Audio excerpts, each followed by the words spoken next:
All right, ladies and gentlemen, welcome aboard the Steve Malzberg Show. It is Monday, and we have a lot of news to get to. Roger Stone standing by to talk about the firing of Corey Lewandowski. But first, all four of the gun control measures that the Senate voted on today, the big deal the media made about it, all four of the measures have failed. Okay? Just so you know that right off the bat. Now, there was a press conference today, ladies and gentlemen, and among the speakers was the FBI agent in charge of the case down in Orlando.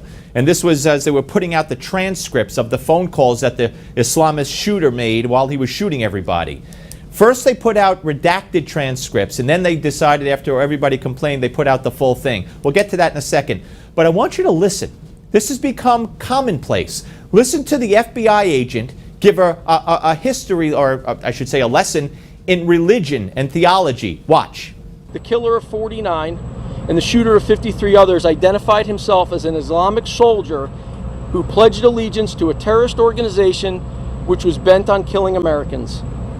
He does not represent the religion of Islam, but a perverted view which, based on what we know today, was inspired by extremist killers. All right, I'm just saying, who is the FBI agent to tell us he doesn't represent Islam?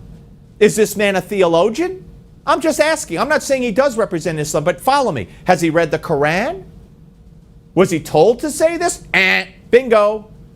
I mean, could you imagine an NRA member, God forbid, shot up a bunch of people, or a member of, I don't know, a Tea Party member, an activist? Would they stand there and say, this man did not represent the philosophy of the Tea Party. This man does not represent the philosophy of the NRA. What, are you kidding me? It is disgusting. Disgusting. And then they put this stuff out until they changed it. Look, here's a sample of what they put out. Here's a transcript of the call. Emergency 911. This is being recorded. In the name of God the merciful, the beneficial, and it says, quote, parenthesis, in Arabic. Well, why don't you put what he actually said? He didn't say God the merciful. He said Allah. My God. We are trying to commit suicide. And nobody cares. Donald Trump cares, but very few other people care. Now, speaking of Donald Trump, he said this over the weekend, and I got to tell you, he's right on. Watch. Well, I think profiling is something that we're going to have to start thinking about as a country, and other countries do it. And you look at Israel and you look at others, and they do it, and they do it successfully. And, you know, I hate the concept of profiling, but we have to start using common sense, and we have to use, we have to use our heads. Yep, absolutely. We used to do that in New York until de Blasio and the Justice Department put an end to it.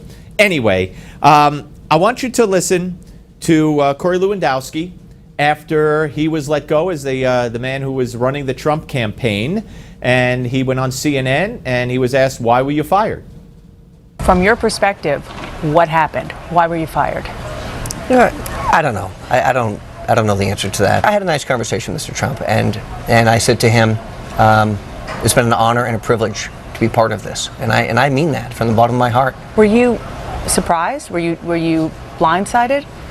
Yeah, I don't know if it's so much of that. I mean, there's been a lot of conjecture in the media lately about what's going on well and what isn't going on well in the campaign. I think a lot of that is just the media trying to hype up a campaign.